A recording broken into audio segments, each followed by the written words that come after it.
Bienvenidos a la Midwest Flyways podcast. I am your host, Joey Basayo, and to my right, I have a, how do you say in your country, is Cal Ness. Yep. And then to my left, I have the Born and Raised crew. I have Eric and Kody. Thanks so much for coming on. What's up, guys? Oh, dude, that was honestly, I've been on a few podcasts, and I've never had an opening. I love it. In Spanish? There you go. Yeah, no, not once. Yeah. Honestly, one of my life goals is to go on like Telemundo radio. It'd be incredible. I think you could do it, man. I've heard you do the whole goal thing and all that. Big time. Oh, do you just like run around in the front yard? Goal! Like arms out? I used to play, so I just heard it all the time. Messi, Messi, Messi, Messi. Golazo! See, dude, I'm telling you. He could do it. Yeah. Especially with the construction. Yeah, Joey doing the whole construction thing all the time. I'm like 75% fluent. Grew up on roofing projects, you know? Oh, so okay. he like speaks a lot of Spanish. I grew up in the projects. So he's serious. Project Minnesota. Yes. He means it when he says he wants to be on Telemundo. Yeah. Bienvenidos, amigos. You want to play some intro music for us, Carter? Is the music playing right now? Yeah. None of us have headphones. Yeah. We don't have headphones, so none of us know. So Carter's like playing the intro. It's on right now. Yeah. You can imagine what it sounds like, right? Yeah. Yeah, it's cool. It's really cool. It's a song, and there's also some duck and goose calling in it. Oh, okay. It's pretty sick. I've like listened to it several times. Yeah. All right. If you're into that kind of deal, it's kind of cool. How long you guys been doing the podcast? Since 2019. Okay. Yeah. We started fourth it. year, holy crap. Yeah, 4th year doing it. Yeah, it's been awesome, man. It's been awesome for us, just like to reach a lot of the different people that have followed us and a lot of new people. Right. Yeah. So how about you guys? We about the same time, 2019. Okay. Yeah. Yeah. Yeah, and it was just like, I think it was just something for us. Kind of started when you make a video, it's just you can't really encompass everything else, right? Right. And so when you start talking audio, storytelling, all the things that it's just another outlet of you're never going to see or know or get all this cool information from people that you're interviewing. Education side of it, the entertainment side of it. Like you just can't get that in a 15-minute YouTube video. Yeah. No. But all of a sudden in a long form, hour interview or conversation, it's pretty cool. Well, then people always like clam up when you do the full interview style, kind of cross their legs and they put their hands together. Yeah. Then they think about everything they're going to say. Whereas if we have a couple outlaws and just hang out, it's like, Exactly. For sure. oh, I probably shouldn't have said that. You know? You put a camera in someone's face, it gets rough. Well, yeah, you guys have seen it. Yeah. Oh, Yeah. yeah. Oh, How yeah. long have you guys been doing the YouTube deal or just making videos and TV shows? We started filming in 2007. Holy crap. Made our first Shit. DVD in 2008. Did a slew of DVDs and then did a TV show for Sportsman's in 2013. And then kind of took a break for a little bit. I had another company called Full Draw Film Tour, so it was a bow hunting film tour. So Sick. we started in 2010, and then I kind of went gangbusters on that, kind of all the way across the country, and then sold that in 2016. 2016 is like when Hush was like, "You guys need to do YouTube and go digital." And that's when we made the push, like 2017 really is when the free and the whole thing. Well, what even is Born and Raised Outdoors? Because I always knew you guys as big game. Mm-hmm. And then I started seeing you guys at Game Fair or something. And I'm like, you do waterfowl too? Like I was so confused. And I've been wanting to talk to you about it on the podcast because I genuinely don't understand it. So could you please explain to me, everybody else, what is Born and Raised? You start us off, and I'll talk about the introduction of waterfowl. Yeah, so I mean, Born and Raised Outdoors. The mantra is to entertain, educate, inspire. That was the whole purpose of making content, and it was basically capturing on video what we felt hunting was. Like for us, you turn on at the time, Outdoor Channel, Sportsman. It was like guys shooting bucks out of tree stands and feeders, or just different stuff than what we grew up hunting. And it was even watching Primos, like truth videos, like. We don't have hunting like that. Like we grind it out and crawl through the brush in the Oregon coast and get slivers and, all the not huckleberries, but salmon berries and all the stuff. and like we might see an elk. And so it was like we wanted to encapsulate that in video, and then so that was kind of the whole mission, was just to show the grind DIY stuff. So that's kind of the whole deal. And it was actually, I guess, the transition for waterfowl. Like I grew up loving waterfowl. That was, I would say, more of an interest in big game hunting. But when we started filming in 2007, I stopped waterfowl hunting and didn't do it for 10 years. Wait, I feel like if you're going to be that successful in that space, you have to eat, sleep, and breathe that 24/7 to be successful as you were. Yeah. Yeah, and so that was, so I didn't not waterfowl hunt once in 10 years. And then when I went back in 2017, actually it was like January 1st, 2018, I picked up shotgun again. I'm like, holy shit, I've been missing this. Then Strand and I reconnected. We met in college. First time, I'll tell you like how I met Eric. Yes. We were out scouting for cacklers in Willamette Valley, and my buddy Matt and I roll into Western Oregon University and pull into the dorm parking lot, and here's Strand sitting in a single cab little Toyota 4-wheel drive pickup, doing his Main Street. Classic. Doing Hell Main Street, yes. training for practicing for Worlds. I was getting ready for Worlds that year, so I was in the truck, like literally running routines. Yeah. So I couldn't blow them in the dorms. Right. So I'm in a 94 Toyota standard cab pickup, absolutely just damaging my hearing. Yeah, I was One going to note at a say, time. you know how many times I said, Strand, hey, Strand. Oh, yeah, what? Unreal. For my age, my hearing is really bad. And if there's anything I could talk about right now is take care of your hearing. But yes, that's how we met. Yeah. And anyway, so we kind of reconnected there in 2018 or so, I think it was. Yep. And started talking more, like we need to go hunt together. And at that time, it was more interest big game, and then we hunted again together in like 2019, I think. At that point, I was still running the guide service like hot and heavy. We're running, multiple days a week, multiple trips. It was busy. You guys came up and hunted with me for a day. Yeah, he treated us like clients, and I'm like, dude, never again. He, was like, meet me at Safeway at 6:15, and I'm like, cool. And then like thinking like we're gonna throw a spread, and oh no, we get there, spread set, Holy shit. blinds are grassed. He's like, oh yeah, I got up at 3:30 and we got this all done. And he literally, like, we're dudes just rolling into the field to shoot. And I'm just like, A bunch of elk hunters go waterfowl That's hunting. fucking that's classy, Eric. It was good. No, we had a really good time. And that's when we started really talking again. It's like a lot. Yeah. And then from there, it ended up rolling into our current, business partnership and the reintroduction of the waterfowl stuff to the YouTube space for us. Right. So, Yep. Yeah, and you guys you're doing the Flyway. Mhm. Yeah, well. yeah. We ended Yeah. up doing a separate channel, and the main reason, and you guys know, like, YouTube, you have like this nucleus, right, of content. If like you step outside that nucleus, they slap your hand. I mean, It's just so dumb. It's insane. yeah. I mean, they pigeonhole you, and so basically, we'd put a bunch of waterfowl videos on the main channel, and it was getting like 15,000 views, 10,000 views, 8,000 views. And like our elk videos are getting 75,000. We're like, what the heck? Like I thought there'd be more crossover. Yeah. And so that's when we were like, we're talking and like our waterfowl turkey, we just need another channel. And it's now those videos, some of them are doing awesome. So it just, I felt like we were making good content. It just wasn't getting the eyeballs on it. So that was the whole thing with opening that second. Dude, it's a game. It's an unbelievably frustrating game. The algorithm is either working for you or working against you. Yeah. Every time. Yeah. Yeah, it's insane. So, and I know you guys have expanded into other stuff too. I know you guys you're selling a bunch of different stuff, like different products as well. Yeah, right? You yeah. have So game bags. Yeah, we have game bags. And then on the hunting side, like we have a born and raised Calco. Yeah. Which is really cool is its ability for like, I want to hunt anything that I can call and trick. Like that to me is the game.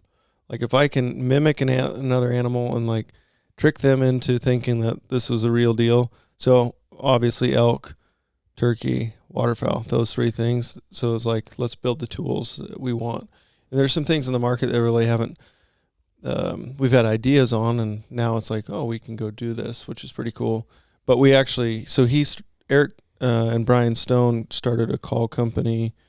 Did you guys 2014? Yeah, it was right around 2013, 2014, because we were both just starting to have kids. Yeah. We started a business called S2 Calls. It was Strand Yep. and Stone. Yep. And we started having kids. Life got busy. Brian ended up moving to Idaho. So we ended up selling that business, and kind of I just thought, well, that was kind of our one chance, or not our one time of making calls and building our own waterfowl calls. But then the opportunity came 7 years later with Kody and Trent and Trevor, and all of a sudden it's like, oh, well, maybe we can start making calls. We'll start with elk, do waterfowl, do turkey. At that same time, the gentleman who I actually sold the business to, Lynn Points, called me up out of the blue. Hey, I'm getting busy with my business. Would you like to buy it back? I was like, well, this is pretty awesome. Yeah, I'd love to. I'd love to have another shot at, running the same calls I designed almost a decade ago. So we ended up buying S2 calls back, and then, brought it all back into the Born Raised Calco. Yeah. Cool. That's awesome, guys. Yeah, I know. So it's a blessing, man. Manufacturing is a lot of fun, and at times you're looking at each other going, what did we get ourselves into? So much easier here? to just go make videos. Yeah, exactly. Yeah. I can't even imagine. Yeah. I literally, Yeah. I kind of can, though. Yeah, I don't know, it's kind of interesting, like this trip in itself has been a good recharge, of like making content, because elk hunting's been a grind. We month straight, got home, had a short break, and then gone up here.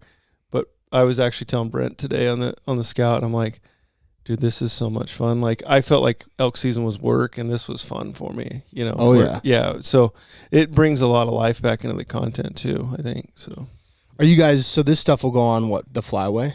Yeah. Yep. Cool. So, and this will be the kickoff. We're doing it. It's Project Flyway, which is like the trailer giveaway and all the gear stuff. Yeah. These will be the first videos starting in November. So yeah, they're giving away a trailer with a bunch of stuff in it. It's wild. Yeah. Yeah. When we came up with that idea, like in June, July. Yeah, I think it was like somewhere in there. It's like, we should just buy a trailer and take it around and fill it full of stuff. Which, by the way, tomorrow before you guys leave, you got to sign the inside of the door. Yeah. And if you have stickers or whatever else, like anyone that's been on a hunt, So awesome. We're gonna have everyone that we hunt with along the way, the whole season, sign the inside of the door. I love that. That'd be kind of cool. That's sick. Nice. Where's the next stop for you guys then? First up, well, we got back for like a day. We got a blacktail trip where we gave away a hunt, and a guy that won it's coming out. And then we'll start Oregon openers like October 14th. October 14th this 15th. year. And then we're actually, like, the big one for me, well, duck open will be good, but first period goose, 21st October. So yeah, we'll go back and hunt Oregon for a little while. And then we're just chatting about that, like Oregon, California, Idaho, Washington, possibly Minnesota, and then Colorado, Nebraska, Wyoming. When are you coming to Minnesota? That's what we were talking about before we sat down. Oh. Might have to have them up. We need to book you flights. should. Yeah. You absolutely should. We'll put you on a really fun open water hunt, and you'll shoot every species. Sweet. It's pretty cool. Yeah. Bag action. Some canvas backs coming out of the fog, landing 8 feet from you. Be awesome. You won't hit a damn thing. Yeah. It's so, you just like, your whole blood is pumping where your head is like throbbing. Yeah. Yeah. It's so exciting. We've been shooting a lot of birds up here, guys. It's been pretty awesome. It's been a heck of a couple days. Hammering the fuck out. Like, what the fuck? You guys are so casual about it. Oh, yeah, You're just no like, shit. oh yeah, we shot 124. I'm like, we shot 124. Yeah. Are you So shitting last 2 me? days we've done 143 and 111. Yeah. So not a bad Not couple bad. days. And like we were talking about, it's some of those things where when things are going like they are, you got to take advantage and just burn their ass. Yeah, exactly. It's like, Yeah. talking with Randy too, he's like, the days that you get them, you just got to appreciate like you just got to take it all in, because it doesn't happen that often. And to stack really kind of 3 in a row, like tomorrow, I think it's going to be a different game, right? Weather change, pattern change. Yeah. New birds. Right. Shitload of new birds. Tomorrow's one of those days, like we could shoot a bunch of honkers and some snows, or we could shoot a bunch of honkers and a bunch of snows. I mean, it could potentially happen, because we're going on that huge flight line. Yeah. A bunch of new birds. Like that field that you guys birds. saw was like a full section. Yeah.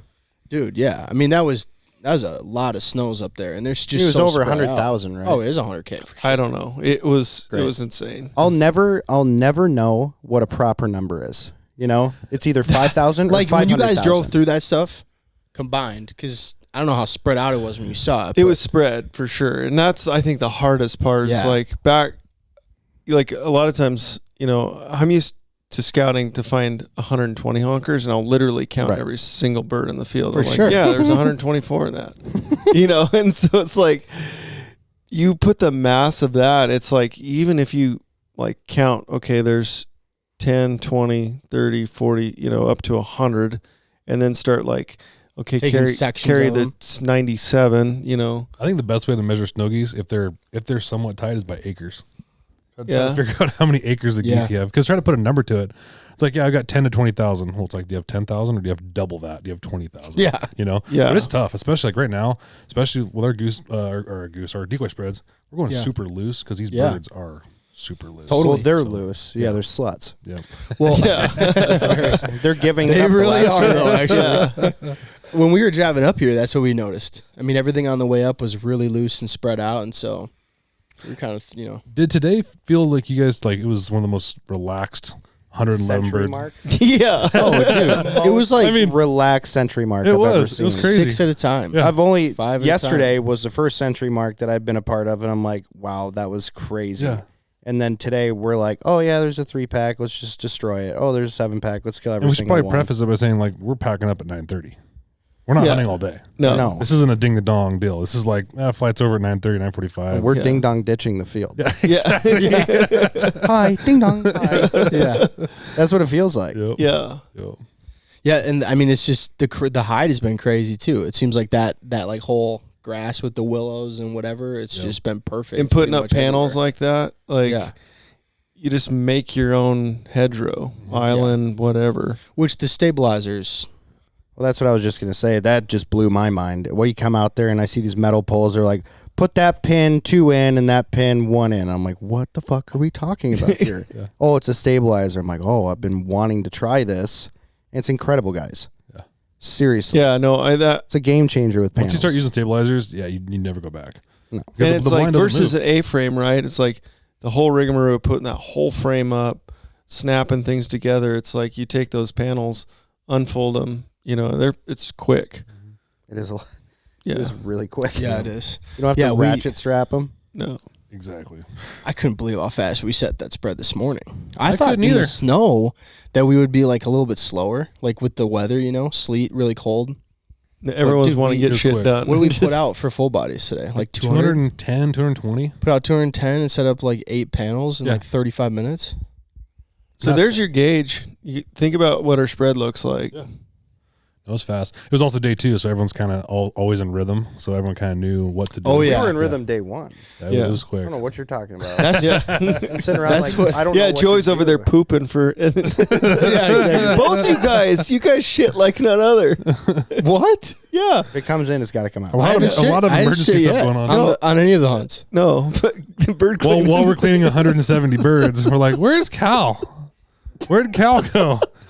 Anyone? I had Cal? no Bueller? choice. Ferris Bueller? Anyone?" I had no choice. You had to triple Whatsoever. Shit shower Oh, yeah. shave. Yeah. Comes back looking so good. It's like, listen. I did not shower. Was that Axe body spray? Was it? I did not shower. I did not shower yet. Joey kind of ran you over with the bus on that one. Oh, yeah. I did. I was like, you guys have to fuck with him when he gets back. Yeah. Be like, I'm okay, sure. we're done. You can clean Yeah. the rest. There's still 40 in the pickup. Yeah. I got there's still a few. I will say, like, this is my first trip to Canada, Same. Yeah. and same, it is same. far exceeded what I'd hoped it could be. Really? Oh, yeah. Yeah.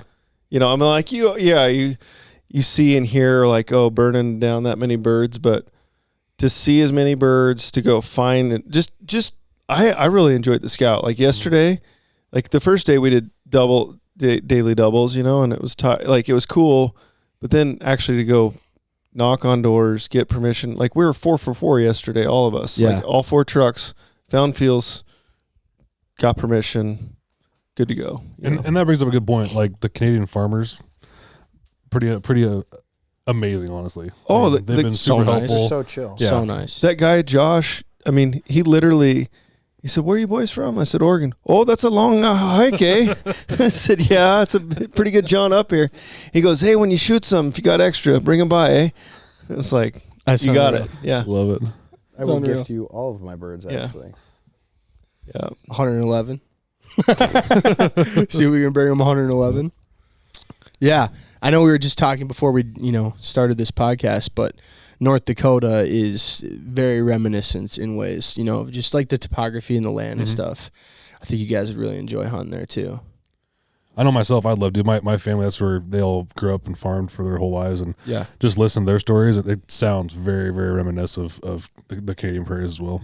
So. Yeah, man. And in North Dakota, do you have to draw a license there, or is that South No. Dakota? No, South South Dakota you Dakota. do. Okay. Yeah. North Yeah, Dakota. they have a lottery, which is terrible because my Oh. dad lives there, and I just want to go and hunt with him once a year. Right. But I have to put in for a draw in July, and if you don't put into the first draw, you're probably not going to get it. And they only sell like 3,800 a year. Really? Right. Really. And then do you get a license for the year, or is it like a 10-day stretch? Or? It depends on what you draw for. Okay. So when I did it, it was an all-year deal. That's a hard one to get. Yep. But I went out there and used it 5 times. Yeah. It's only 3.5 hours. For Yeah. me. Gotcha. So it's like In North I got to do it. North Dakota's 2 7-day stretches. Oh, okay. So you buy a license, you get 2 7-day stretches to hunt. Okay. Got Yeah. it. Yeah. It's kind of worth it. You guys hunt early over there and then go back, or? Yeah, so the August season, early goose out there, that's a separate tag. And that's $50, and then you have to pay $25 now for a habitat stamp. So dumb. It's just extra money. And then when you go and hunt in the normal season, that's the 2 7-day stretch. And that's $150. Okay. So Yeah. it's actually a pretty expensive license. And you guys shooting mostly dark geese and then ducks? I really try to target ducks, Yeah. when I go out to North Dakota, just because the amount of them out there is staggering. So it's kind of pothole-ish like this? Mhm. Oh, yeah. Really? Yeah, very much so, yeah. With trees, or is it like... Yeah, there's like tree rows. Oh, So it like okay. separates each field. Got it. Gotcha. Yeah. Not like this natural, these No. are all, what are they? All, Yeah, they're like an alder, cottonwood, aspen. Yeah, they're Yeah. all sorts of different type. Yeah. Yeah, not quite as much of that, but definitely a lot of potholes. sloughs and that kind of... Yeah, that's what it's Yeah. known for, is just pothole country. Yeah, 100%. Besides, What are some of the... besides Minnesota, it's like the #1 breeding state. It's North and South Dakota breed a lot of ducks Gotcha. in our flyway. And you guys in Minnesota lose your ducks pretty quick? Yeah, they go north like immediately, and then they come back down. Oh, really? They did a study on it a couple years ago where all these mallards with a backpack on them, they were wondering where they went right away because they're all born here and then they just leave. So like, are they going south, north? And it showed that like all the mallards were heading north, and they come back down first to second week of October in like a trickling effect. And then we don't really get mallards until first or second week of December after our season's closed. Oh, We'll get a push in like you get a late push. October, November. Yeah. so your duck season closes early. Yeah, our duck season closes right at Thanksgiving. So like Yeah. the Saturday of Thanksgiving pretty much every year. That's our last. And we're like just getting going. Yeah, Thanksgiving for Yeah. us is like, that's when our season Yeah. just gets rolling. Which is interesting for us because like one of two things. It kind of extends our year a little bit just in the sense that we travel. Right. So we're like one of the first, I think, a couple states share our opener date? Yeah, North Dakota. Yeah, so we're one, obviously first few states that opens. And then we can basically try and travel and go south until everyone else kind of finishes up a lot of it in February, And you can get and hunt in February. Yeah, we have a 107-day season. Yeah, that's Long one. fucked up. And you can shoot 7 mallards. 7 mallards. 7 hours a day. Yeah. Unreal. We can shoot 4. Right. Only 2 of them can be hens. Yeah, we're at 2. 1 pintail, which, like, around us, on the coast side, it'd be thousands. I think it's roughly like 75% of the nation's pintails migrate through our flyway or winter in our flyway. And the hard part is like, we always feel like, well, gosh, we should be able to shoot more pintails. Yeah. But as a Yeah, as a continent, whole, as a flyway, as a nation, You guys would be the No. ones to do the most damage to them, and therefore, we had a 2 pintail limit for a few years, and that was nice. Just at least one more. But shoot, back in the day, I'm gonna say probably back in the 80s, they could shoot 7 pintails a day. Holy crap. But then you come to Canada, you can shoot 8 ducks, which Yeah. could be 8 pintail hens or 8 mallard hens, or Yeah. That blew my mind. Yeah, that's insane. When I'm Feels like, illegal. It is. what's the hen count? Doesn't matter. 8 ducks. Yeah. On the way up, I was telling Joey, like, it's insane to think that here in a day, if you had a great day, you could theoretically shoot 20 snow geese, 8 geese, 8 ducks.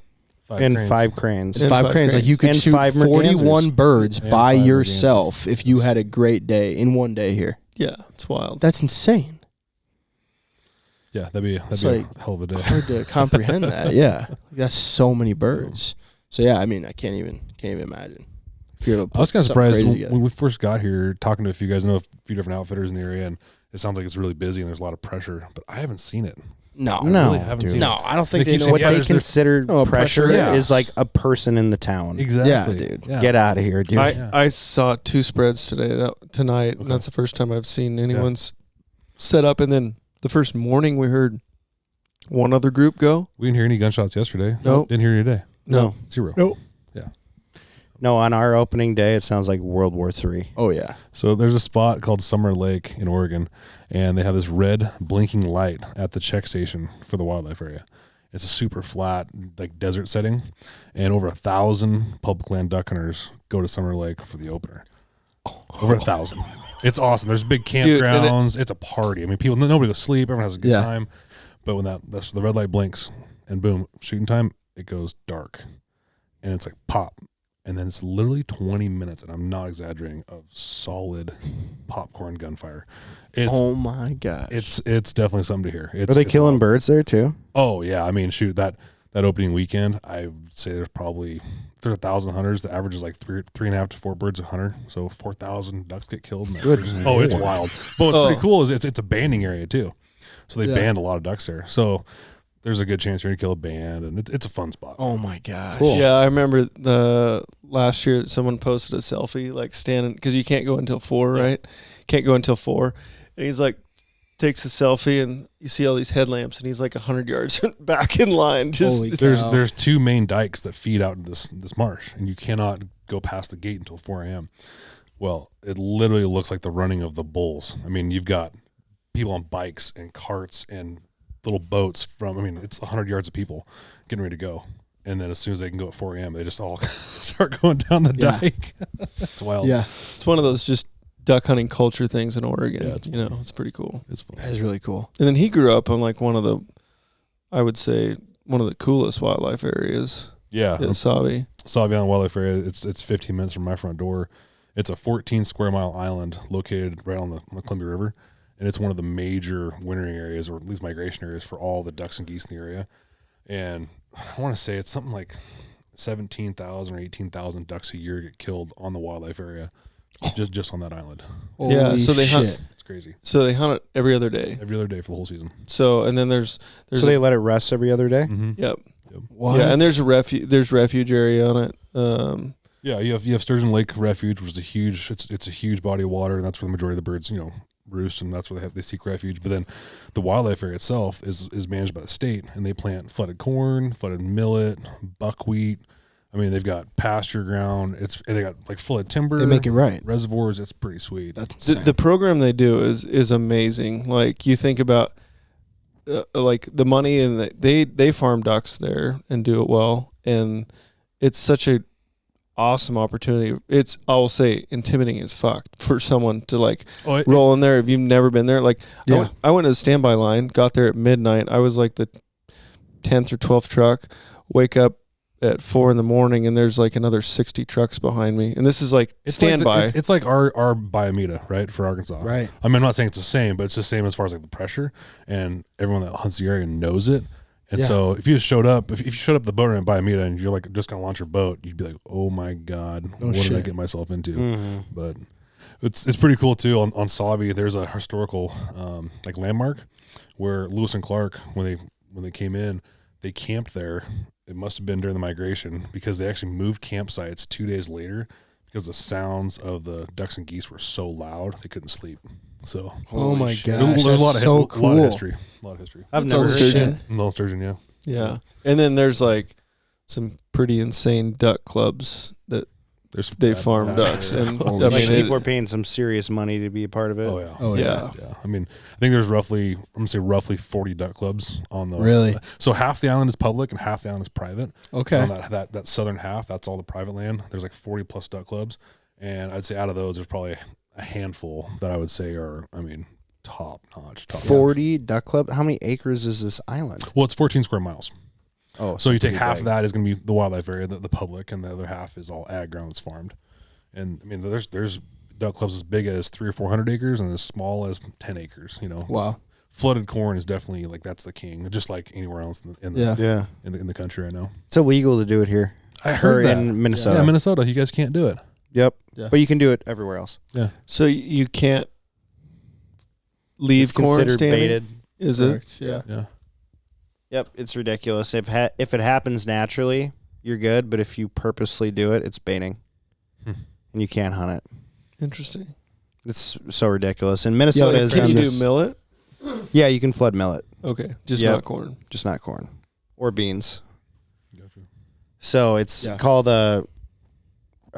What's it called? Not unethical. It's not normal farming practice. I forget. Abnormal farming Abnormal, yeah. practice. Not standard practice. Yeah. Yeah. Essentially. So it's just Yeah. it's so shitty because then you go down to Iowa and it's like, oh, great. It's Yeah. it's crazy too. I mean, like obviously this is same as other places in some instances as well. But if like a farmer in Minnesota has a bad crop year and like his crop is shit and they till it under, if you till under a cornfield, we can't hunt that field. Yeah, they baited. call it like a baited field, right? It's a baited Yeah, field. it's a baited field. It's a non-traditional farming practice. I've actually heard in southern Minnesota, but like Rochester, that people will go and hunt the standing corn, and there's a grass field in front. So like that's a big way that people hunt Minnesota for the molt migration. Oh, okay. It's a great way to hide 15 Yeah. people. Yep. And some guys were like messing around. They're chucking corn cobs at each other, and a warden came out and checked them, took all their guns because they had touched. Called it baiting. He called Yeah. it baiting. They're big on it. Like just no questions, took their guns. It's like, dude, they didn't even throw the corn into the spread. Like it fell off the. I'm like, damn, Yeah. that's ridiculous. So they take baiting very, very seriously in Minnesota for no reason. Yeah. Wild. It's not like we have a history for it. We're not on the Chesapeake Bay where the bay is just golden yellow. Yeah. Exactly. But they hammer you on the rules. We were actually talking about that today. Like I'm jealous you guys have molt migrators. I mean that's we have nothing even close to molt migrators. I mean, Really? no, nothing. Well, I guess you guys don't really have that season change that we have. No. And our honkers actually, like we have a pretty decent local population of honkers, and we have an early September season, and it's good. It's right in the heart of elk season, so we don't really take advantage of it. But once our cacklers arrive, like our cacklers are like snow geese, right? So I always say like, hey, imagine you take your wife out to dinner at a nice restaurant, and then someone releases like a school bus full of kindergartners. That's what our honkers do. Our honkers, like the cacklers show up, the honkers like deuces. We'll see you guys. Yeah. And they end up down by me. Yeah, they go south. They go to the mountain country. They get out of Dodge because 300,000 cacklers show up, and cacklers are dicks. Like Are they? Oh, I hate cacklers. Hate The 'em. big geese can't just like kick their ass. They're so aggressive. Yeah. Like, these cacklers fly like snows as far as like how aggressive they are, and in big, huge flights. Yeah. And it's all safety in numbers. And our honkers, there's 80 honkers in the field. The cacklers will move in 5,000 at a time and just kick them out. So And they feed like that front line God. is literally, it's like storming the beaches in Normandy. I mean, they're just like so tight, and they're just eating fat, and then it's like a foot race. Like yeah. it's just So they're like snows. Just like yep, They're just like exactly. constantly landing over the front of each other. Yep. Yep. It's so looking at a wild. flock of cacklers, 5,000 cacklers on the ground, it looks just like a feed of snows. Yeah. I mean, they're Except constantly up bumping here. ahead. And, what's that? Except up here. Except up here, yeah, exactly. And don't get me wrong. I mean, I enjoy hunting cacklers still, but our cackler hunt has changed so much. It's such a highly regulated hunt. And they're Well, actually yeah, because you can only shoot two three now. person. Yeah, Three. Wow. They're the Aleutian cacklers, right? No, so Aleutians are a different subspecies of Canada goose. So we have 7 subspecies that actually winter in our valley. Yeah, that's crazy. Yeah, we've got You can't- Aleutians, we've got cacklers, taverners, lessers, westerns or honkers, duskies, and then Vancouvers. And Duskies, you can't shoot anymore. Duskies are the ones that now you get a ticket if you shoot one. Yep. Yeah. Damn. Yeah, it's a highly regulated. You have to have a permit and You anymore. used to have a full check station. Check station Like every literally day. have to go, and then they had a color gradient scale. They do the measurement on bills. It was like walking into the cop shop every day. Yeah. Like literally, like, all right, sweet, let's roll the dice. And that didn't make you guys hesitate to go hunt something? No, it didn't. I feel like that would push people out of the sport, like too much regulation. So that's a great point because that's why I enjoyed it so much. Nobody did it. Oh, Like, It's so nobody much- wanted to. Yeah. 90% of the too guys were scared. like, I don't want to deal with that. I'm not going to a check station. I'm not worried about that. So sweet, more for us, right? And it was Saturday, Sunday, Wednesday, and you couldn't shoot before 8 a.m. Yeah, you only shoot between 8 a.m. and 4 p.m. Saturday, Sunday, Wednesday. So it was very highly regulated. But looking back, you don't know how good something is until it's gone. Like, Yeah. we had some badass goose hunting. I mean, we're landing grinds of 3,000 to 5,000 or more cacklers, and we would just land them and look for collars. And we were using DSDs and landing them and letting them walk around, trying to find leg bands, and it was Yeah. fun. Yeah. Well, here's my question: when you finally find the collar or the leg band, how do you not kill 30 behind it? So that was the hard part. And the way we set our spread is we'd set our spread in 2 little groups, and they'd land with a group, and then they'd start walking across to the next group. So No way. yeah, so what we try to get them to do, if we're gonna do that, is we try to get them to come walk out an opening, or we actually a lot of times would end up flushing them, knowing okay, there's a neck collar in there. They would go out and just come back in, just like snows, right? We wouldn't shoot them out, we wouldn't like clap them out. We just kind of open like a blind. So all of a sudden they bump up, they come back around, and now you're looking for a neck collar, and so there you have it. Yeah. Yeah. It was a lot of fun. Crazy. A lot of fun. Where are some of the craziest places you guys have hunted birds? This is it for me. I mean, Yeah. Yeah. I mean, this is nuts, dude. right. Where we are is pretty nuts. Like craziest as far as like crazy weather or just crazy experience? Or? I don't know, man. Yeah, I'll take either. So whatever. I will say hunting sea ducks is Yeah. an experience. We can hunt on the coastal bays, and also we can hunt on our big river. And 9 times out of 10, when you're shooting them, it's not nice out. Yeah. I think it's really gnarly. Like I enjoy hunting big river systems, and so with that comes big weather. And so some of my most memorable like crazy hunts have to do with just big weather. Yeah. But I've been fortunate. I've hunted. Now I've hunted every flyway, and been a lot of cool places. Canada for me is definitely one of the top spots. Oh yeah. This is what, your 6th trip or? That's like 6th or 7th trip. I've hunted now Alberta and Saskatchewan. And it's just, we've talked about it. Good farmers, good people, just a good time. Huge limits. It's They're literally the nicest people. I mean, even I was at the gas station today. I said, "Oh, are you from here?" "No, from Ontario." And she goes, "The reason I moved here is the people are nicer here." I'm like, but everyone here is awesome. Yeah, everyone's been super nice. Yeah. Yeah, this place is ridiculous, you guys. Like, I can't get over today, and we like kind of hopped over it, but we literally had a gentleman's shoot of 111 birds today. Yeah. It was ridiculous. We had one big spin. Mm-hmm. We didn't kill a whole lot out of it, but then everything after that we made it count. It's like every 5-pack, every 7-pack, just dusted the shit out of them. Yeah, raked them. The efficiency in shooting was awesome. And I was scared because generally on that high wind, it's like first shot, good, and then it's like second, I don't know, third, who knows. Yeah, so Joey and I were on the upwind side, and Thank so God. Joey and I are sitting Thank there. God. Yeah, we're sitting there waiting and waiting and waiting for the birds to finally crawl up. While Kody and the rest of the gang was downwind side, and they're just like, "Are they going to call a shot? Please call a shot, please." But no, it worked out really good. I felt bad. Like I kept wanting them to get higher in the spread for you guys. Hey, every time that Joey and I decided to film with our cell phones, not a lot died. So we just, that is real. Yeah. That is real. Old gun hand over here. I honestly didn't shoot that many ghosts today. And one time Kody was shooting out of the 360 camera blind, and he's got the gun laid on the blind like a turret. That is true. It was a single, and I did snipe it, and I just literally didn't move my gun and waited till the snow came into it, and I just shot it. That's so gross. That's so gross. But like we were talking yesterday on the walk out, it's a lot of fun because how many days in South Dakota or other places have you sat there and been like, Got my ass kicked. I hate this. Bad. Yeah. Where you'll have a spin of like 100,000 coming in, and they will just hang out at 85 yards Yeah. and not get any closer. They're all adults or whatever. We've had so many bad juvie years, and I heard this year was a good juvie year, and I'm like, okay, well, we'll see. Yeah. And it is. No, it's Because how many juvie blues have we killed? Oh. Good Lord. And juvie Rossies. Yeah. Lots of juvie Rossies. I guess the Rossi hatch was really good. Thank God. So, Thank God. They save every hunt. exactly. I gotta Rossies and say though, Widgeons. those eagle heads. Oh. They're amazing. Oh my gosh, such a pretty bird. Really pretty. Guys, I just wanted to highlight the fact that Cal is in the bedroom right there. Is he and cramping up? Yeah, he's cramping up really Is that what bad. you're doing? I could not figure out. I'm like, where'd he go? I heard him tap. What in. happened? Cal, Drink more water. Cal woke us up at like 2:30 in the morning. Gavin and I just got to bed. Longer. It was like 6 years ago. Going to hunt that big water spot. And Cal, like, Gavin and I are just going to bed. Cal wakes up. Joey, I need your help.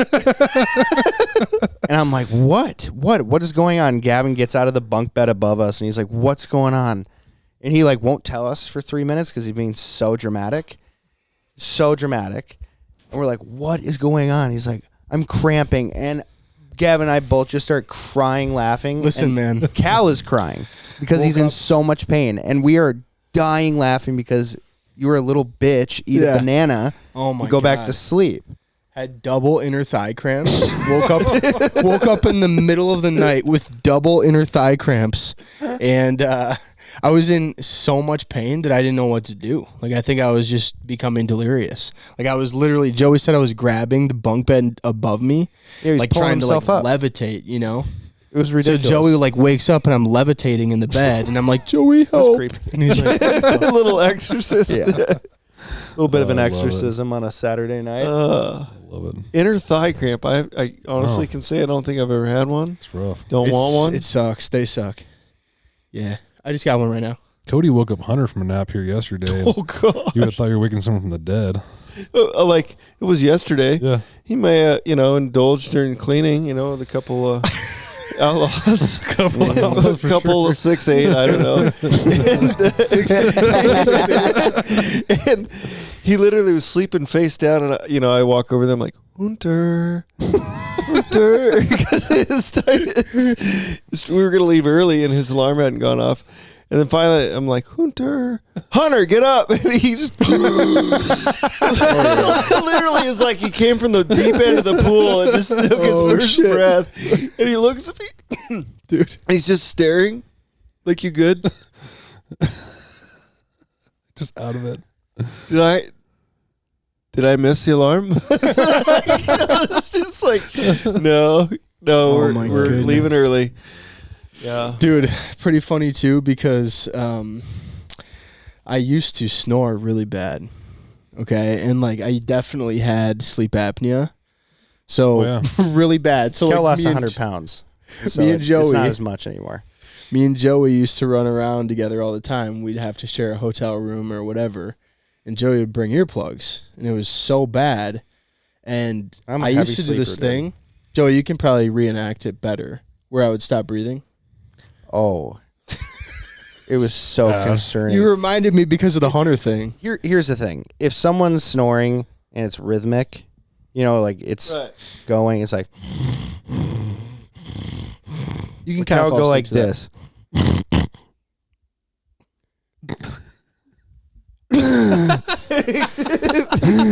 and then I would do like a big gasp too. yeah. So just like Hunter, I'd my quit uncle. breathing for like a It's minute. terrifying. And then you go, You're fucking dying. like that. It's You're like, dying. Yeah. Sleep apnea is real. My dad, he had yeah. a sleep study done, and they're like, "Yeah, you're basically not sleeping all night. Oh, yeah. you're like you're not breathing. Like you need Yeah. you need to get this taken care of right missing now." a lot of oxygen. Yeah, Yeah, it's pretty crazy. I used to wake up legitimately, like I would wake up with headaches.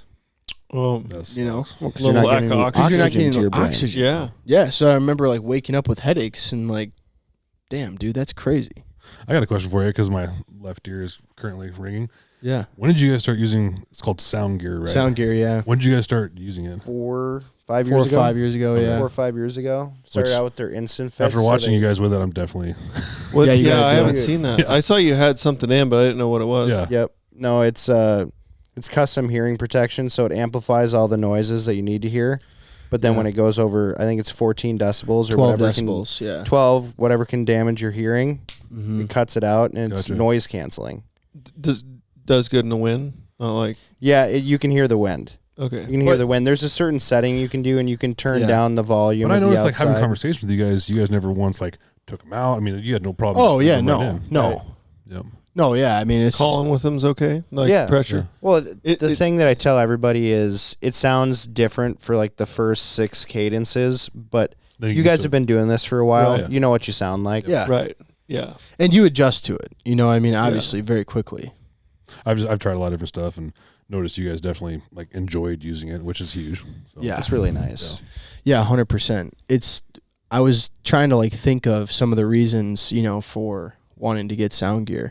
And one of the things that just popped in my head was when I first started hunting with Joey, didn't wear any hearing protection. And here's the thing, right? Like when you first start hunting, or you know, when you're young like that, you don't have a lot of hearing loss, you know? So to you obviously being a young kid, like everything, you're like, I'm never going to have any issues with that. But I'll tell you this, never once have I at any point, hearing protection, not whatever, gotten like muzzle blasted where your ears are ringing and there's that little like voice in the back of your head that's like, that can't be good, bro. Like no matter what, there's never once had that happen to me where I'm just like, no, yeah, it'll be fine in a minute. You know, every time it happens, you're like, damn, I probably should not be doing this.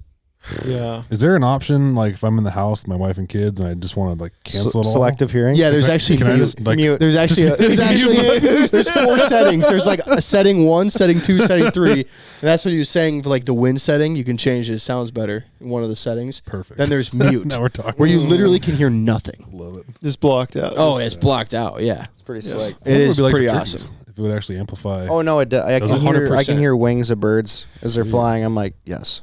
Is was it the big like, one do for you me. feel like you're good on directional, or is it like, Yeah. Yeah. Yeah. 100%. Really? Oh, it's amplified. I was telling Grant today too, one of the really nice things about it, when you're hunting a group with like 12 people in like no hearing protection or not sound gears in, I can't hear. I would never know like what you're saying on the end of the blind, but because it amplifies sound legitimately when you're in that big of a blind, like I could hear what you're saying. Shit, I'll have to watch what I say tomorrow. Yeah, exactly. Yeah, we're actually going to have a talk about and that so later. we're not letting you leave tonight, actually, is what's going on, but outside of that. But I hunt with Jack Lyles, so I don't have to worry about hearing anything because he yells the whole time. Fucking yells and blows. Dude, the best part last night, dude, we're sitting at the table and Jack was cleaning his gun and Oh God. And Strand's like, oh, big Winchester guy. He's got the whole, this thing is field stripped like he's in Vietnam. I was like, what are we doing here? He's like, oh, I got to clean my gun. I'm like, big Winchester guy, huh? Yeah. And then the topic came up, something about ducks, and Strand's like, oh yeah, great. All I'm going to hear is stick, squeak, squeak. I'm going to hear bam, airlock, bam, squeak, bam, airlock. He's like, Dude, it was. I got my he gets whole after him, dude. I got my whole tuning kit sitting on the microwave. I got corks, reeds, scissors, you name it. I'm like, dude, tune it up. He's like, yeah, I probably should. I'm like, it's all sitting right there, please. Yeah. I was dying laughing. Jack, you're awesome. Yeah, Jack's amazing. The cool thing is, like, we got an awesome group of guys. Oh yeah, That's a Like, good group. oh yeah. You know, light or many hands make light work. dude. We just motor down. Me and Brent were talking after the hunt today, and it was, you know, we were both just kind of saying that, like, it's always really fun when you get together with a group. You don't know how exactly everyone's going to gel and vibe. Right. But, like, the group that we have here today, now one person, what do I do next? Where am I going to go? Hey, you know, like, everybody is literally just, you get to the field. We picked up 220-ish full bodies, all Yeah. the panels, everything, 35 minutes. Yeah. We set it out. We walked to the trucks, and by the time we got back, everything was in a pile. That Yeah. was crazy. And we Tore set the it out in lights down. 35 minutes this morning. Yeah. Really? Yeah, we got there at 5:15. We were done at 5:50. That's insane. We're going to do it again tomorrow. Yep. Yeah, absolutely. I got a question for you guys. Might be something you have to think of. Okay. But can you tell us a crazy hunting story? And when we say crazy, right, we want to hear like the unique and the out of the ordinary. So if you have like, if you've ever had a hunt where you were like freaked out, like you heard like some lady screaming in the woods or something like that, or if you've like been shot at, like anything like that, that's what we want to hear about. So this one's a sad one. It was my no, I'm sorry, but this like waterfowl. This was out at the dairy in Coquille. Oh, yeah. My senior year of high school. I met this guy, Rob and Jana Bowler.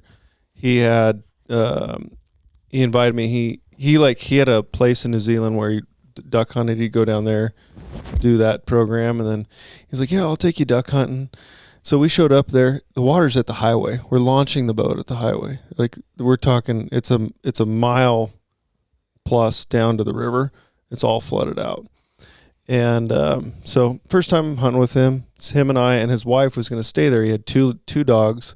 One's going to stay in the truck for the first part of the morning. We'll come back so we can get the other dog and work. And we're sitting there, and he's getting the boat ready, and all of a sudden you hear, and his lab got ran over, like right there. Dude, it was like right then and there. I mean, and this guy just like lived and breathed by those dogs, and that was just it was horrifying. Yeah. And it's just one of those, it makes me, like, even at our house here, like, my dog's pretty good around vehicles. It's, driveway, but it's still just so nerve wracking. Yeah. Like, always pay attention to that stuff. I will not let him out by the highway doing any of that stuff. Like, it's the last thing I'm going to do is get my dog out after, everything's The last thing out of the truck for me is always a dog. Yeah. The last thing out of the truck. Yeah. It was just one of those things, though. It just took the wind out of your sails, man, seeing that. And Yeah. No, that's that'll ruin the day. yeah. Yeah, that's over. Sorry to bring No, it thanks- down, but thanks, that's just one of those, like, just a horrifying Oh, yeah, story it's that, crazy. I got more of a crazy story. So there we are, duck hunting. My buddy Hank Hanwalt, who got me into waterfowl hunting, shot my first duck with him, shot my first turkey with him. He's like the turkey guy. You've heard me talk about Hank. Yep. Well, we're hunting Umatilla, which is McCormick Slough wildlife area, and unbeknownst to me, I didn't know he was in the process. He's quite a bit older than me. He's probably in his late 60s now. He was passing kidney stones. Nice. I have no idea. Like I'm like late teens, early 20s in college, and we're out there duck hunting, and he's been having to go to the bathroom a bunch. I'm like, okay, whatever. And all of a sudden, we're having a good hunt too. We're having a great time. All of a sudden, he's like, Eric. I was like, what? He goes, I need your help. And I'm like, what? I'm like, I just figured he was going to the bathroom. So I go back there, and he is like keeled over, like fetal position, like just writhing in pain. I'm like, what's going on, man? He's like, I think I'm passing a stone. He goes, I can't move. He's like, it's like debilitating. Like, I can't do anything. I'm like, what do you want me to do? He's like, I think you have to call an ambulance. I'm like, seriously? He's like, I gotta get to the hospital. I'm like, well, okay. He goes, I don't think I can just do this on my own. I'm like, what? You gotta be kidding me, man. So sure enough, I mean, I'm younger, so I'm like, I'll listen to what he said. All right, so I call ambulance. Ambulance is on his way. I'm like, meet me at the C3 parking lot on Umatilla National Wildlife Refuge. Damn. I got to get this guy 300 yards back to the truck. Yeah. So literally, like, carry him back to the truck, and then they took him away, and I ended up following him. But yeah, he was passing a kidney stone and like basically had a blockage, and they took him to the hospital. And he had to have it taken care of at the hospital. No kidding. But I was just like, yeah, I'm in the middle of nowhere. Can you guys come find us, please? Do you guys have a boat ambulance? Yeah, exactly. Like, No, that's one I'll never, ever forget. Oh, I just remember, man. like, what the hell do I do? I don't know what to do here. Passing kidney stones. Passing it in the. do you go to the hospital past kidney stones? They did. Well, for him, Yeah. a lot of They'll times break it down they'll so that it they'll can break it down. pass. Yeah. Yep. They'll hit it with an ultrasound, Yep. Sure. break it up. It's pretty wild stuff. That's like one of my biggest fears. It's like you're Drinking them peeing. rock stars. Well, good thing I don't drink rock stars. Right. Did they say that rock stars give you kidney stones? No, I know it's lack of water. It seems like is like one of those things, and it's like most of those guys that just pound energy drinks. Literally, it's like they drink that beer or whatever, like Or like, yeah, Coke. exactly, or Coke, yeah, and they just So it's Yeah, definitely it's always a guy I know with like he drinks like 17 Diet Cokes a day. yeah. Oh, no, it's just like one of my biggest fears. This guy who used to live by our cabin, so many amazing stories about this guy, but he's now dead. And he was in Vietnam, and he had Ricky all Pee-Pee? these health problems. What's that? Ricky Pee-Pee? Ricky Pee-Pee was his nickname around the area. And he had always like pissed his pants and whatever. Like he was a severe alcoholic. Okay. And so we went into his shack, and I mean shack, it's smaller than this living room here. And he lived in it in South Dakota, and it was like -50 out there. And I don't know how he's alive. But it was like kind of like the caretaker of the property. And there was this jar up on the windowsill, and I went in there one day, even though I wasn't supposed to, and my dad's like, you can't go into Ricky's house. I'm like, okay, And I go in there and I go, Rick, what's that jar? And I mean, it's filled with shit. I mean, it's like a big, like piggy bank style jar with like the top that you take off. He goes, "Oh, those are my kidney stones for my doctor to check." And I'm thinking to myself, what is it? First of all, what is a kidney stone? I'm 12. And then I went back to my dad's place, went into the Mayo Clinic book, and looked up what a kidney stone was. I'm like, oh my God. He's over there What the just. fuck? Dude, I'm not kidding you. This jar was like 10 inches around, and it was like 6 inches deep, full of like Kidney stones. different variety of stones. And he made a joke with my dad. He goes, "Yeah, my urethra is pretty much callous at this point. I don't even feel them at this point." And I'm just like, dude, it's not okay. Oh my gosh. How are you getting them all into the to the jar? To the jar. You pissing into a strainer every day? What is going on? Gosh. If you Pissing through have, cheesecloth? if you piss that Dude, he's many pissing into out, cheesecloth. but dude, maybe he does piss into a strainer. He had Like to when have. you pass that many kidney stones, Oh, there's another one. Fell out. right? Fell out. Yeah. Fell out. No, but he Didn't was- even notice I he was was in doing that. Nam, and he was exposed to like all the ridiculous chemicals that they were spraying. Agent Orange, he was Yeah. bad proponent of that, and so I think after he realized he was dying from that, he just like went overboard on the alcohol. Yeah. So naturally, with that comes pee-pee stones Oh. from Ricky Pee-pee. Yeah. How'd you guys start Midwest Flyways? Like, what was the? Yeah. Man, we started Midwest Flyways actually because I watched Dr. Duck, Oh, okay. the Yeti film presents, Yeah. Dr. Duck I think video. you fired up. Yeah. And It was so hard Joey, to I didn't grow up hunting. I grew up, my dad and brothers big into fishing. So I didn't grow up hunting. Joey was big into hunting. And obviously I've known Joey since we were like 6, 7, 6. I was 5. I was 6. Yeah, so we've known each Okay. other for 25 years. Okay. Right. Grew up across the street. And so I always went out to the cabin. Joey was my best friend. And then eventually, after I was done in college, Joey got me into hunting. So I started hunting when I was 20. And essentially, man, like I just didn't, like there was nobody to teach me how to do it. So I'm like thinking to myself, sitting there watching this Dr. Duck video, and I'm like, dude, if Joey hadn't taught me how to hunt, I can't imagine how you'd ever even consider getting into waterfowl hunting.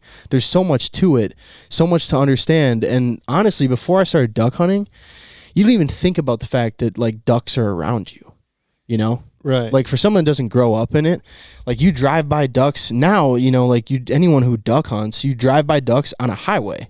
You could be off, 94, a main stretch of road, and you see ducks in a pond. You're like, oh, there's mallards right there. It just registers in your brain. But before that, you didn't even think about it. So anyway, we had a buddy, Connor, who owned Midwest Flyways with us and doesn't now, but started it with us, and he was working as a videographer. Crazy videographer. Right. He was more always behind the camera, right? Always, Absolutely, yeah. He's so Yep. good, dude. Yeah. Yeah, and Visionary. Connor started it with us. Kind of had to convince Connor and Joey to start it together. They didn't really like Yeah, each we other. were mortal enemies. Yeah, Really? Since Yeah. middle school, yeah. Oh. We used to Yeah. be friends, and then we both like messed with each other all the time in high school. And then Cal's like, "Let's meet at Green Mill, have a pizza and a beer, kiss and make up." And we did, and then started making videos. But we started in February, yeah. and so- there's nothing to hunt. Yeah. And so we're like, "Oh shit, what do we make videos on?" So then we started making educational content, and then we kind of took a step back. We're like, "Hey, why are we doing this in the first place?" And so what we came up with is very similar to what you guys came up with, where like Cal never grew up hunting, and he probably would have never hunted if I hadn't taken him with me. Mm-hmm. And think about how many other kids are out there where their dads or their uncles, they're not as fortunate as us to have had that. And so to be able to pass on the heritage and the traditions of waterfowling to keep it going in each generation is kind of like what we're doing. Yeah. So if we need to educate people, we can. If we're just trying to get people fired up, we can do that. But yeah, that was pretty cool when he brought that up to me. It was probably like first year we did Yeah. it. And I was like, yeah, that's probably the coolest part. That's our why. Mhm. Like, why do Right. we do this? It's like to help other people continue on the sport because the numbers are dropping, supposedly. The numbers are dropping, and it's Yeah. just becoming a lost art or dream. Yeah, our mantra, or our why is that we understand the traditions of the outdoors are greater than ourselves, and we hope to inspire the next generation to keep those things alive. That's great. Essentially, Awesome. that was our mantra. And so then we just built everything off that. That made it kind of easy. Yeah. And just doing the educational content was really how we started growing. And then Connor, obviously, the whole goal from the beginning was to do the cinematic stuff. Mm-hmm. So we just started doing that kind of when we had the chance. And yeah, same thing you guys are doing. A lot of education and like, Right. Yep. yeah. If you don't have someone, it's tough. And it comes across just even in the content, right? It's like, why are we doing what we're doing? It's not like, here's the lesson. It's just that's how we had noticed it through our elk content. We didn't really quite feel like we were educating at the level that really we were until people were like, dude, I went to Colorado for the first time. I did exactly what you guys were doing, and I killed my first bull, and it's like, So sick. dude, it is crazy. Like, that's such a, just like, and you never know. And I think that's the hard part, you guys too. Like, there's a disconnect, right? Like, you're talking into the camera. You don't know what that person's going through or where they're at in life or all the things. And then all of a sudden you get a message about how they, are super depressed and they got in and like they were jacked up watching you guys in Canada with you guys in Midwest Flyway, and like all of a sudden, like it makes it real, right? Oh, yeah. And you have that connection to the viewer. So it's pretty Yeah, cool. and there's one thing we can touch on there is like, we haven't really discussed it yet, but this trip to Canada, I mean, this is easily done as a DIY. Right, this is easily done. I mean, if you want to put the time and effort into it and plan it, grab a hotel room, knock on doors, put a trailer together, grab some buddies. Yeah, it's the biggest thing is getting across the border. Get all your paperwork in line. Once you get here, it's easy to get a license. It's affordable. I mean, it's not a tough. Honestly, trip. I was pretty surprised on how much it costed. Oh, really? $240? No, see, you're wrong though, because it's actually in American money. It's like $160. And I'll back up. I'm so used to the big game tags. But to me, like $240, I'm like, sweet. That's like a Montana deer tag's $1,200. Yeah. So Yeah. I'm so used to To shoot one. shoot one. Yeah. Yeah. That's the thing I could never really get into with like deer hunting. Okay, you can shoot one. Congrats. Whereas this, you can go out and shoot 20 snows, 8 darks, 8 ducks, and then Yeah. tomorrow go do the same thing. It's like hell. It's obviously different, yes. Yeah. but Yeah. Yeah. I think just the sport of waterfowling, honestly, it's a great for youth, women. I mean, you have to deal with some weather, right? Mm-hmm. But the action, the opportunity, every day is a little bit different. It's not just all leads up to one moment, right? You can have that a lot of times in one day. Right. Yeah. Before we wrap, I want to ask you guys a question. Obviously, you guys have a very large following, so have to ask you guys the question: how has social media changed hunting and hunting culture? Maybe give us like some of your mind, the pros and kind of the cons of like that whole thing and how we traverse it a little bit. Yeah. I can start if you want. Yeah, I view social media in a lot of different ways. I mean, obviously, Yeah. it's going to be good and bad with anything social media, right? One of the detriments of social media that I see, whether it be Facebook, Instagram, TikTok, podcast, YouTube, whatever it be, is nothing's sacred anymore. Spots aren't sacred, migrations aren't sacred. I mean, like the little things that might give someone the edge, or like all of a sudden now when new birds show up, it actually kind of keys into what you're saying too, as far as like hunter numbers, because right now they say that hunter numbers are on the decline. Yeah. Okay, so if I buy into that, hunter numbers on the decline, why is there so much hunting pressure? Right. Because information is so accessible. Correct. I can see where people are shooting birds. I can do as much scouting as I want on Instagram in 20 minutes instead of driving. And I'm not saying like I can't find the field, but I can find, okay, I live in Northwest Oregon. Okay, well in Eastern Oregon, they just got a big push. That's 2.5 hours for me. In a waterfowler's, mind, that's nothing. I'll drive 2.5 hours, you bet, tomorrow. So it's like all of a sudden it congregates hunters. And when birds show up, all of a sudden they're beat up and used up so much faster. I see it on Savion all the time. These birds show up, we get a big push, and in 3 or 4 hunt days, so less than a week, they're burned up. I mean, literally, they've gone from brand new to stale in less than a week. Yeah. and they're publishing numbers, so you know exactly how many birds were shot and all the whole deal. On the positive, on the flip side, I mean, it's a great place for sharing information and to get to recruit hunters, to get people involved, to market. But I also see a lot of waterfowl hunters, I think, and waterfowl, big game, turkey, you name it, that are doing it for the wrong reasons. so many people are concerned with likes and follows and all those things that they aren't necessarily hunting for the right reasons. Yeah. That was kind of where, like, Eric and I talked about this a lot through elk season, and it's, I won't name names, but it just, there's some. Eric? No, there's some big names in not so much the hunting industry, but just popularity deal. And it's like, they're paying a lot of money and they've got this picture, and they're doing it for the meat and everything, but it's this giant bull, and there's no work behind it. There's no, they've earned it right through what they've done in their life and the money they've earned, but it's not hunting. No, it's not. Yeah, it's not for the sport, the camaraderie. It's not for the right reason. No, it's for a picture. Yep. And then I see it in my kids. They're watching YouTube. They're watching that. And, like, it's such an influential deal to the next generation youth that don't have – and there's this – they want that instant success, instant gratification, and they don't enjoy the journey behind it. And I think that's the thing. It's the process. Right, the process. Since I started back into waterfowling, like, my waterfowling experience as a kid was in the sense of – I went behind my parents' house, hunted the river, had a small spread, and learned a little bit more on field. And the process now of travel hunting and hunting snows and big water, all the things, like, I love it. I love the days when you just get your dick kicked in, but you're at the end of the day like, okay, I fucked up here. Or I knew, something. I pushed this. That probably was, maybe I can get away with it. Absolutely not. Next time, not pushing the hide. I think it goes hand in hand too with social media, but also, like, the evolution of a waterfowl hunter and the different phases that every waterfowl hunter goes through is, so when you first start waterfowl hunting, everything's brand new, right? Like, everything from putting on your waders to walking in the water to calling in your first wader fart. Yeah, everything. It's all like those new experiences, right? Then all of a sudden it's like, okay, you're starting to see a little bit of success. So now it's like, oh, this is awesome. I'm driven by the success. I'm starting to figure this out. And all of a sudden you're kind of starting to become a killer. And now it's all about the number, right? Yeah, like, I gotta kill a limit. You'll hunt 3 more hours just to make sure I killed that limit. Yep. Then all of a sudden it turns into, okay, now I want to shoot a limit a certain way, right? I'm an efficient waterfowl hunter. I feel like I can go out there and shoot my geese, shoot my ducks, but I want to do it in a certain way. I want to decoy them. I want to have control.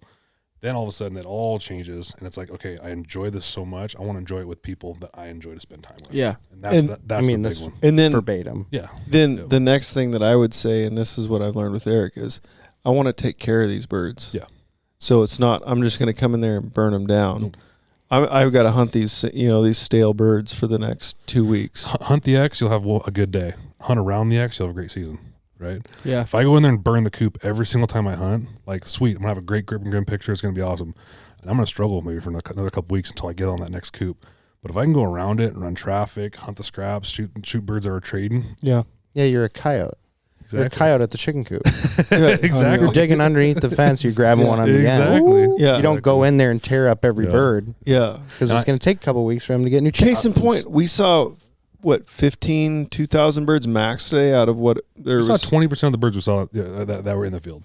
And we shot 111. Yeah. But I will say, like, I'm not preaching about the different, like, the evolution of a waterfowl hunter. I've been in every stage. Yeah. I've been through all of them.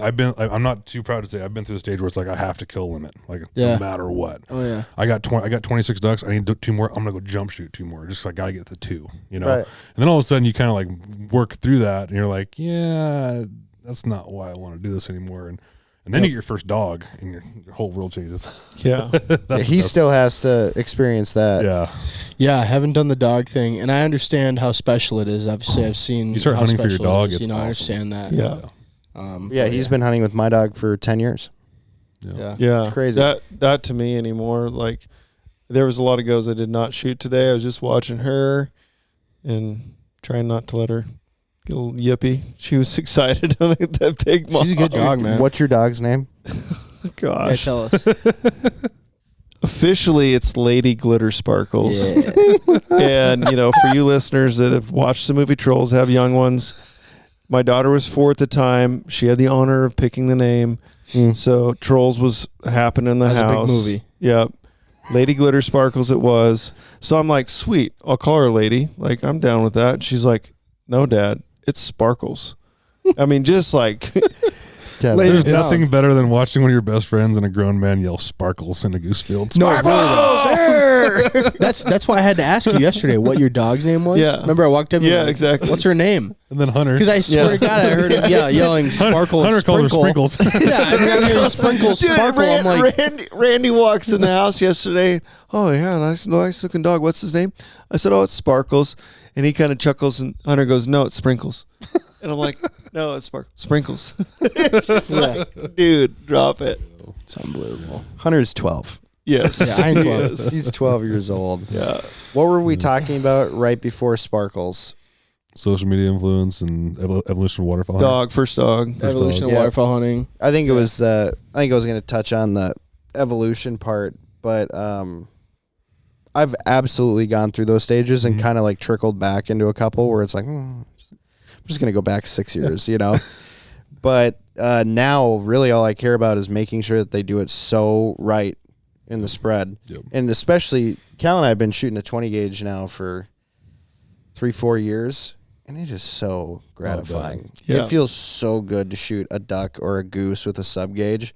So naturally, you want to get them closer just to make sure you're going to woof them. And that's just completely changed it too, where it's like, no, I want them in tight and I want a good shot. I don't want my dog to swim 80 yards. Right. You know, like, let's Stone do it 'em. right. It's like a whole different thing. And now it's to where you explained it as going out with people that you love. Mm-hmm.